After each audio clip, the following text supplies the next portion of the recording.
बोलिए श्री कृष्ण बलदेव जी की जय। उमापति महादेव जी की जय। पूज्य गुरुदेव भगवान की जय। जय श्री राम, जय श्री राम, जय जय श्री राम। सज्जनों, आज हमसे किसी ने पूछा है कि गया जी क्यों जाते हैं। सज्जनों, भगवान ब्रह्मा जी जब सृष्टि की रचना कर रहे थे उस समय की घटना है। तो उसमें उनकी रचना में एक जो गयासुर का नाम का एक असुर की रचना हो गई। वो था असुर, लेकिन उसकी सोच देवताओं की तरह थी, उसकी प्रवृत्ति देवताओं की तरह ही थी।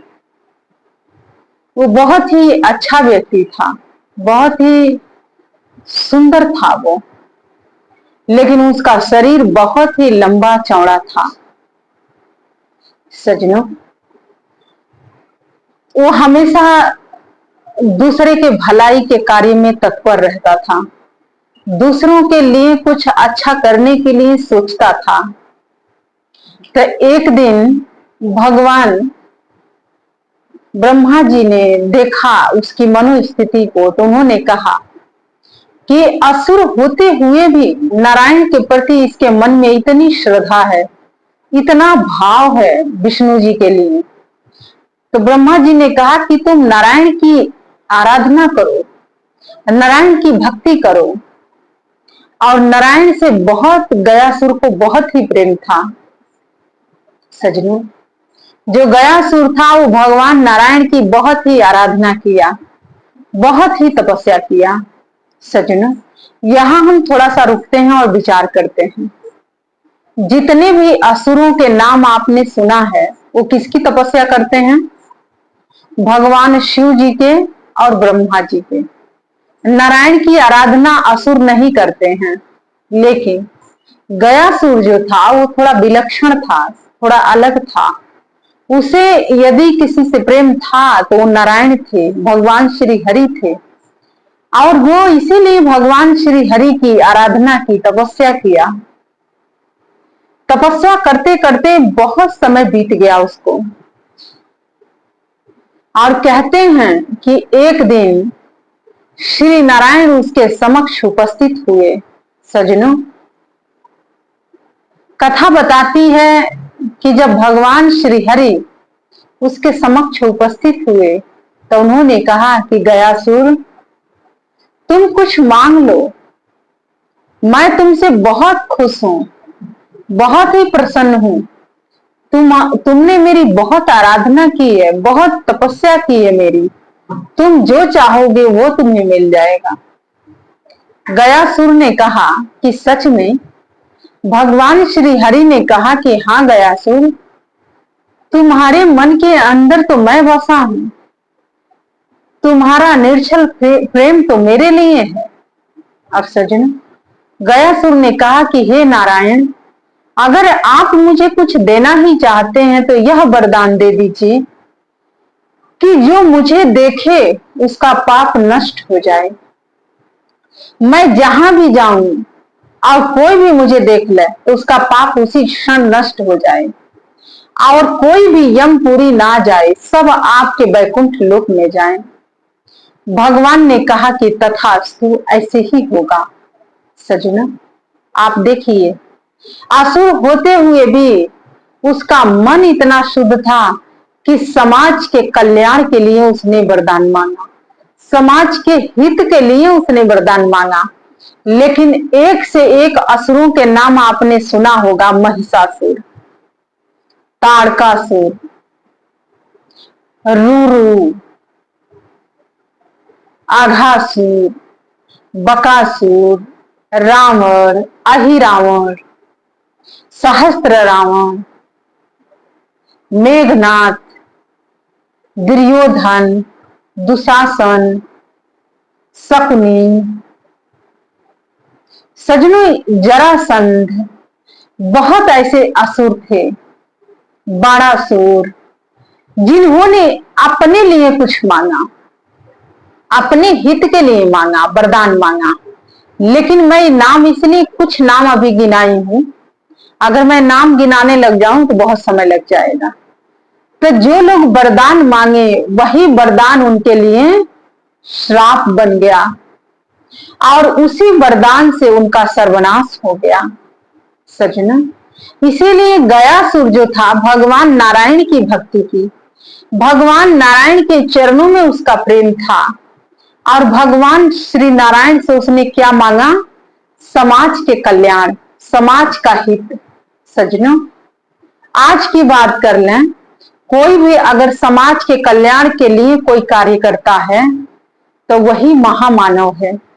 जो समाज के हित के बारे में कुछ सोचता है वही एक साधक है। जो समाज के लिए कुछ करता है, मिट जाता है, अपने आप को लगा देता है, वही महात्मा और संत कहा जाता है। सजनों, गयासुर ने क्या मांगा कि जो भी मुझे देखे उसका पाप नष्ट हो जाए और आपके वैकुंठ लोक वो पधारे। सजनों, भगवान श्री नारायण ने कहा कि तथास्तु, गयासुर ऐसे ही होगा। गयासुर वरदान प्राप्त करके अपने घर गया। जब घर गया तो घर तो किसी के घर तो बहुत कम ही लोग जाते हैं, 2 4 10 लोग जाएंगे मिलने जुलने। उसने सोचा कि क्यों ना मैं पृथ्वी का भ्रमण करूं, और जब मैं पृथ्वी का भ्रमण करूंगा तो ज्यादा से ज्यादा लोग मेरे संपर्क में आएंगे, और जब वो लोग मेरे संपर्क में आएंगे तो उनको पापों से मुक्ति मिल जाएगी, उनका पाप नष्ट हो जाएगा और वो लोग यमपुरी ना जाके स्वयं भगवान वैकुंठ धाम पधारेंगे वो लोग। सजन, आप देखिए मन के अंदर कितना अच्छा भाव है गयासुर के। एक असुर होते हुए भी समाज के लिए इतना कुछ सोच रहा है। सजनों, निकल गया पृथ्वी के परिक्रमा करने के लिए, पृथ्वी का भ्रमण करने के लिए। जो भी कोई गयासुर को देखता था उसी क्षण वो अपने पापों से मुक्त हो जाता था, भगवान के वैकुंठ धाम पहुंच जाता था। ऐसे करते करते करते करते यमपुरी का जो मार्ग था वो बंद हो गया। कोई भी जीवात्मा यमपुरी में जा ही नहीं रही थी, गई ही नहीं। सब भगवान के वैकुंठ धाम पधार रहे थे, सबको मोक्ष मिल रहा था, भगवान स्वरूप सब हो रहे थे, सब भगवान में समा रहे थे। सजनों, इधर जो यमराज हैं, जिन्हें धर्मराज कहा जाता है, उन लोगों ने चर्चा किया कि हमारे कड़ाहा का तेल तो ऐसे ही रह गया, ना तो कोई पाप जीवात्मा पाप कर्म करके ना आ रही है और ना हम इस कड़ाहे में उसको डाल के तल रहे हैं पकौड़े की तरह। ऐसा कुछ नहीं हो रहा है। बहुत समय से यमपुरी का द्वार ही बंद हो गया, कोई भी जीवात्मा नहीं आ रही है। कई 100 योजन में नरक की यातना भोगने के लिए जीवात्मा को बनाया गया है, लेकिन कोई भी जीवात्मा तो यमपुरी में नहीं आ रही। अब हम क्या करें? हमारा कारोबार तो ठप है भाई। सजनों, सबको अपने अपने कारोबार को लेके चिंता तो होती है, जाहिर सी बात है। ऐसे ही यमराज को भी अपने कारोबार, जब उनका कारोबार बंद हुआ तो उनको भाई चर्चा करने लग गए और भगवान ब्रह्मा जी के पास गए देवताओं को लेके।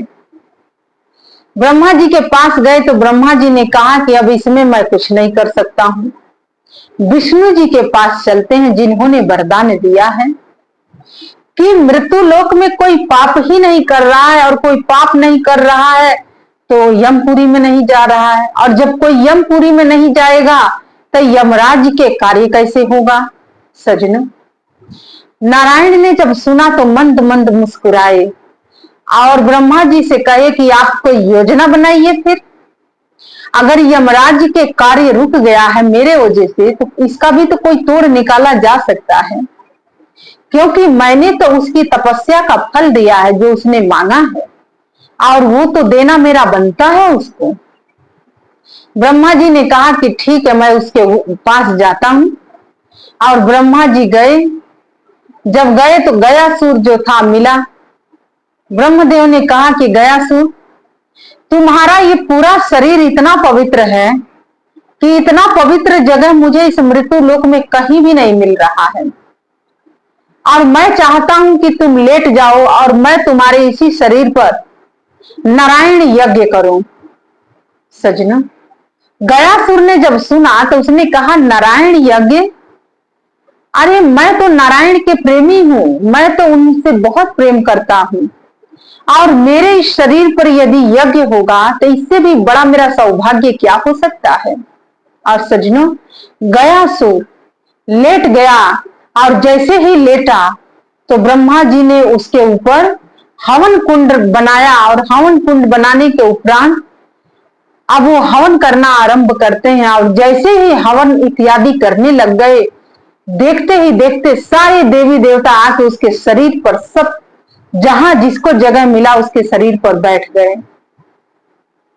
बैठने के बाद भी गयासुर का शरीर स्थिर नहीं था, वो शरीर चलायमान था, वो चलता ही जा रहा था। ऊपर शरीर के ऊपर हवन हो रहा है, इतना विशाल का शरीर था उसका, इतना लंबा चौड़ा शरीर था, लेकिन हवन हो रहा है, लेकिन उसके शरीर के ऊपर सारे देवी देवता बैठ के हवन इत्यादि कर रहे हैं, लेकिन वो फिर भी अपने शरीर से चल रहा है, लेटे लेटे ही सरक रहा है, खिसक रहा है, और लोग उसको देख के पाप मुक्त हो रहे हैं। ब्रह्मा जी ने सोचा कि अब इससे भी गयासुर स्थिर नहीं होगा, तो ब्रह्मा जी ने एक शिला लाते हैं और वो शिला उसके ऊपर रख देते हैं, लेकिन फिर भी गयासुर का जो शरीर लेटा हुआ था फिर भी स्थिर नहीं हुआ, अभी भी वो गतिशील ही है। और इधर ब्रह्मा जी ने कहा कि हे श्री नारायण, अब आप ही कुछ करिए।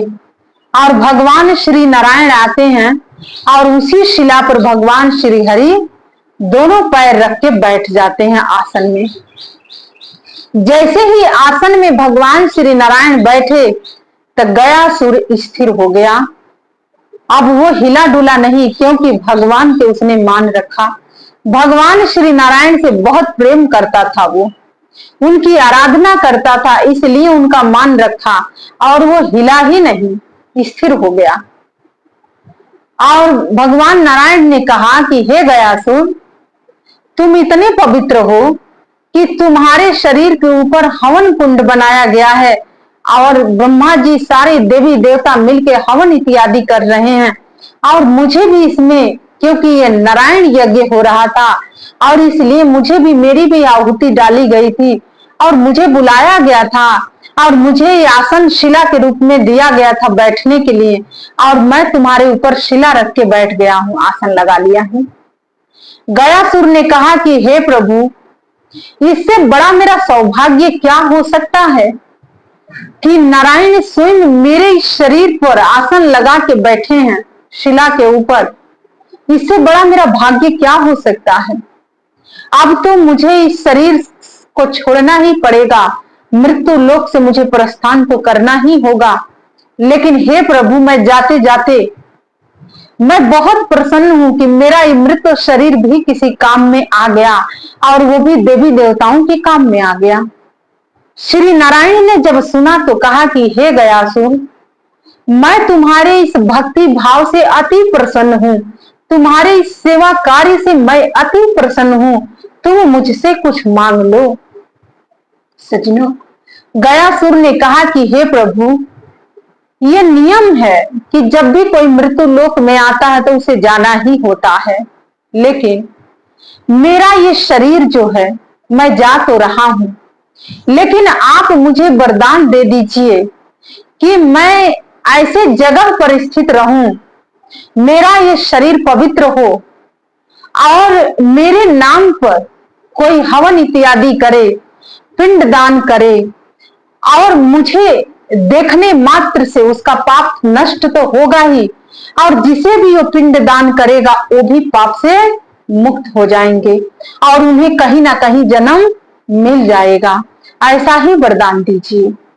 जब भगवान श्री नारायण ने यह सुना तो उन्होंने कहा कि हे गयासुर, तुम पहले भी वरदान मांगे थे तो समाज के हित के लिए मांगे हो, और आज भी तुमने वरदान मांगा है तो समाज के कल्याण के लिए वरदान मांगे हो, और ऐसे ही होगा।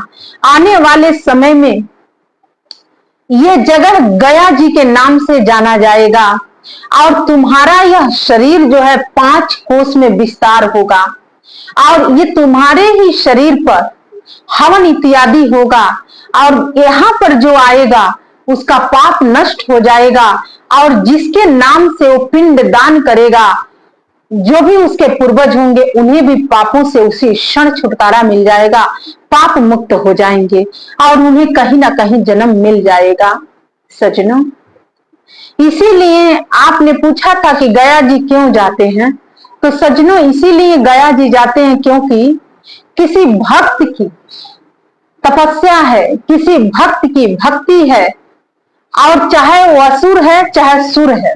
सज्जनों, कहते हैं कि भक्ति करे कोई सूरमा जात वरण कुल खोई, ये तन विष की बेल रे गुरु अमृत के खान, शीश दिए जो गुरु मिले तो भी सस्ता जान। सज्जनों, उसने तो अपने हित के लिए, अपने भले के लिए नहीं सोचा था, उसने दूसरों के हित के लिए सोचा, समाज के भले के लिए सोचा और उसने भगवान श्री हरि से ऐसा वरदान मांगा। लेकिन सज्जनों, यहाँ पर हम थोड़ा सा रुकते हैं, विचार करते हैं। गयासुर के जगह पर आप होते तो भगवान श्री नारायण से क्या मांगते? आप ये मांगते कि मेरा घर बढ़िया हो, मेरे बेटा बेटी बढ़िया नौकरी करें, मैं ही अमीर बनता रहूं, मैं ही हरे हरे नोट गिनता रहूं, मुझे ही मान सम्मान प्राप्त हो और मेरा ही जय जयकार हो। आज के समय में लोग यही मांगते। लेकिन सज्जनों, गयासुर ने ऐसा कुछ मांगा, इतनी विलक्षण उसकी भक्ति थी, इतना विलक्षण गयासुर था जो एक असुर कुल में जन्म लिया। लेकिन मैंने कहा ना, जात वरण कुल खोई, जात वरण सब कुल मान सम्मान सब कुछ खोना पड़ता है, तब जाके कोई कुछ बनता है। और गयासुर के समक्ष 2 बार भगवान श्री नारायण प्रकट हुए और दोनों बार उसने समाज के हित के लिए मांग किया, समाज के कल्याण के लिए उसने मांगा। सज्जनों, इसीलिए हम असुरों से भी बहुत कुछ सीख सकते हैं, जान सकते हैं। लेकिन सज्जनों, आज के समय में मानव कैसा है? महामानव का जीवन तो मिला, लेकिन असुरों से भी गिरा हुआ इंसान आज निकला। सज्जनों, आज मनुष्य ये सोचता है कि मेरे से आगे कोई और ना जा पाए, मेरे से बढ़िया कोई और ना हो पाए, मुझे मान सम्मान मिले, किसी और को ना मिले। सज्जनों, सिर्फ मेरा भला हो, किसी और का भला ना हो, आज के इंसान की ये प्रवृत्ति है सज्जनों। और लोग कहते हैं कि घोर कलिकाल आ गया है। सज्जनों, कलिकाल उनके लिए है जो असुर लोग हैं, राक्षस लोग हैं, लेकिन आज भी अच्छा युग है, क्योंकि आज के समय में भी ऐसे महामानव हैं जो अपने बारे में बाद में सोचते हैं, लेकिन दूसरे के लिए वो पहले सोचते हैं। सज्जनों, अपने लिए वो बाद में करते हैं, लेकिन दूसरे के लिए वो पहले करते हैं। तो सज्जनों, इसीलिए लोग गया जी जाते हैं, पितृपक्ष के महीने में गया जी जाते हैं, और जो जाता है गया जी, गयासुर के नाम पर ही गया जी पड़ा। लोग कहते हैं हम गया जा रहे हैं, तो इसीलिए जो गया जाता है वो तो उसके पाप तो नष्ट हो ही जाते हैं, लेकिन गया में जाके जिसे भी वो पिंड दान करता है वो भी जीवात्मा उसी क्षण मुक्त हो जाती है। तो सज्जनों, यही है गया धाम की महिमा, यही है गया जाने की जो पुण्य है, वो यही है कि जो भी कोई गया में जाता है, गया को देखते ही, गया जी का दर्शन करते ही उसके पाप नष्ट हो जाते हैं। तो सज्जनों, इसीलिए जो भी धार्मिक स्थल तीर्थ यात्रा बनाया गया है उसकी कुछ ना कुछ विशेषता है, कुछ ना कुछ कारण है, कुछ ना कुछ रहस्य है।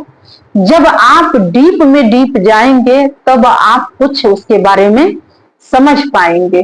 तो सज्जनों, इसीलिए जो यमपुरी के जो कार्य था वो आरंभ हुआ, क्योंकि जब गया सुर स्थिर हुआ तब फिर से इधर लोगों के पाप में वृद्धि हुआ और उसके बाद लोग यमपुरी जाने लगे, यमराज के पास जाने लगे, तो वहां पर कई योजन में नरक की यात्रा बनाई गई है। किसी के ऊपर गरम गरम रेत डाला जाता है, किसी को गरम गरम तेल के अंदर तला जाता है, जैसे पकौड़े तलते हैं, ऐसे यमदूत तलते हैं।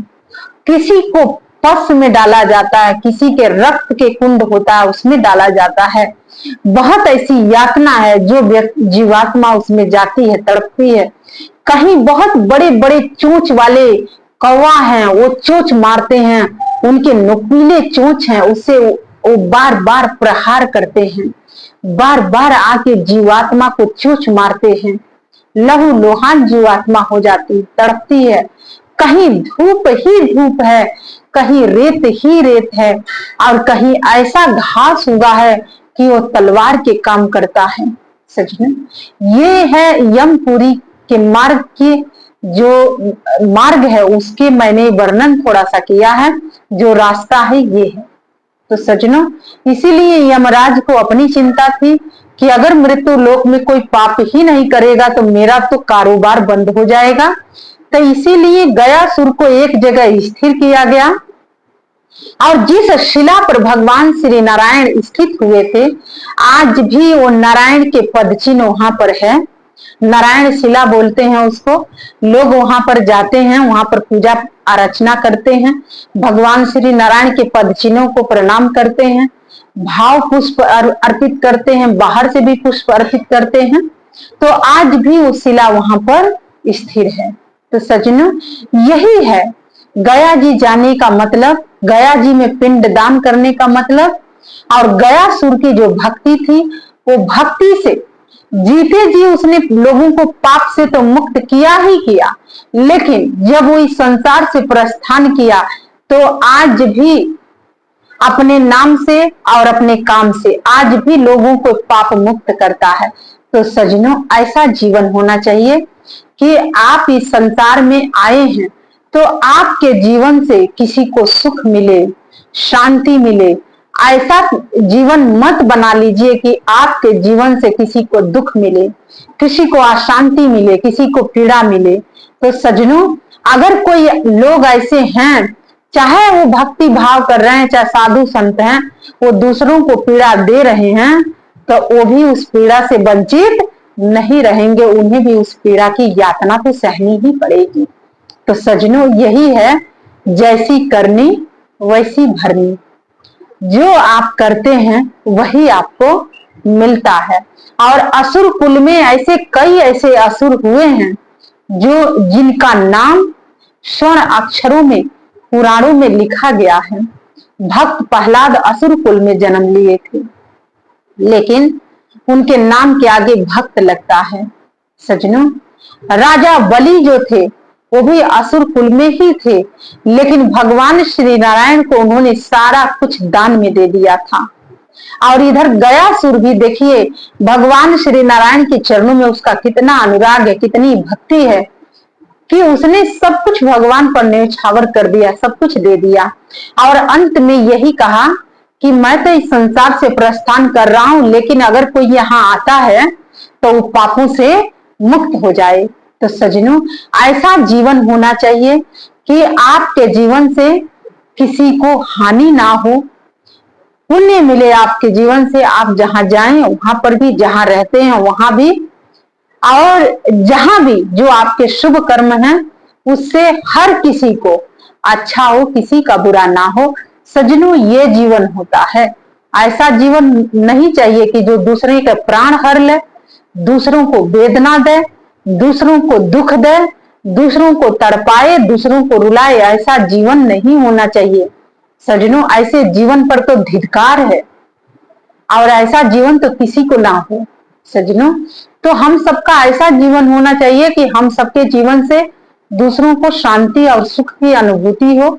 और आइए, यही कुछ भाव थे, और इन्हीं मनोकामना के साथ मैं अपने वाणी को विराम देती हूँ और भगवान नारायण के चरणों में जय घोष अर्पित करते हैं। तो बोलिए श्री नारायण भगवान की जय, उमापति महादेव जी की जय, श्री कृष्ण बलदेव जी की जय, और गयासुर की भी जय गया जी की जय। जय श्री राम, जय श्री राम, जय जय श्री राम। धन्यवाद।